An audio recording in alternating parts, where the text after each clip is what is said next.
Is there a way that you kind of decipher what's from the enemy, what's from you, and what's from God? Yeah, absolutely. Usually when it's God, it goes against everything you know. Yeah.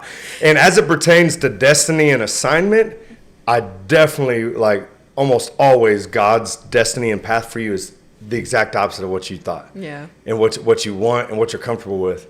Like, he's the best at making the comfortable uncomfortable and keeping the comfortable uncomfortable. Like, he loves to keep us right on the edge of that sword because we're reliant there. We're not self-dependent there. Self-dependence is out the window a long time ago if you're right there. It's being God-reliant. That's it. He wants to keep us in God-reliance. That's it. And so, but in a broader sense, it's just the more you do it, the more you catch it. You start seeing the signals.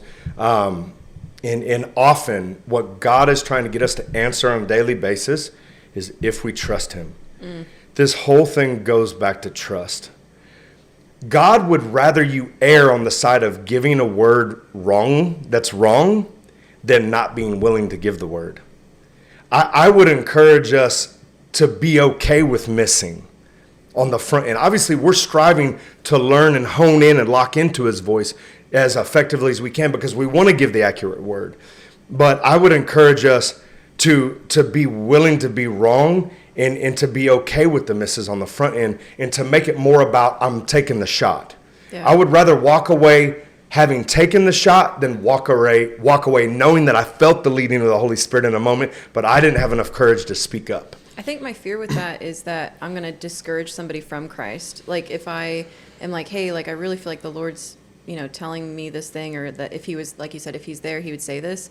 I'm worried that if I said the wrong thing, that then they'd be like, oh, these Christians are even crazier than I thought. You know what I mean? Sure. And that's why it's always really good to use the sandwich theory, just like the world uses it. So I'm compliment, word, compliment. So, but in the Christian realm, we would say love, word, love.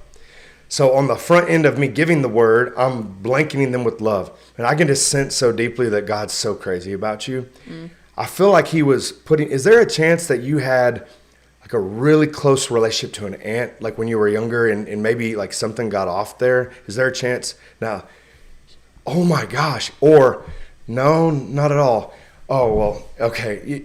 You'll have to bear with me. Like I'm still trying to learn how to really lock into but I can just so heavily feel like he's just wanting to tell you today that he's crazy about you.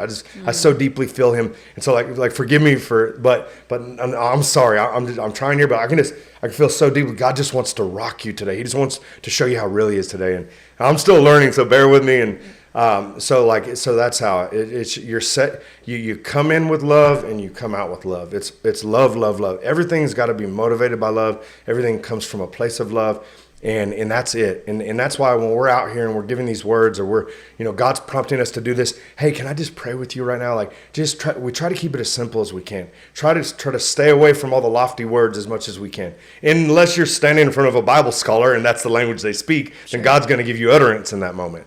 And that'll even qualify you. But you get what I'm saying. It's all about love, keeping it simple and love. And hey, we're going to fall short. I'm so sorry. I felt, but I'll tell you one thing I do know, man. I just feel this deep draw towards you. Like God's crazy about you right now. Is there something that we could pray about? And then now you've opened up the door. You put the ball in their court. But nonetheless, they see a total stranger that's gone out of their way, that's been willing to be vulnerable enough to be wrong. Yeah. And they're just rocking me with love statements. Like, this is different. I don't have anything that they want. They're not trying to sell me something. They're not trying to.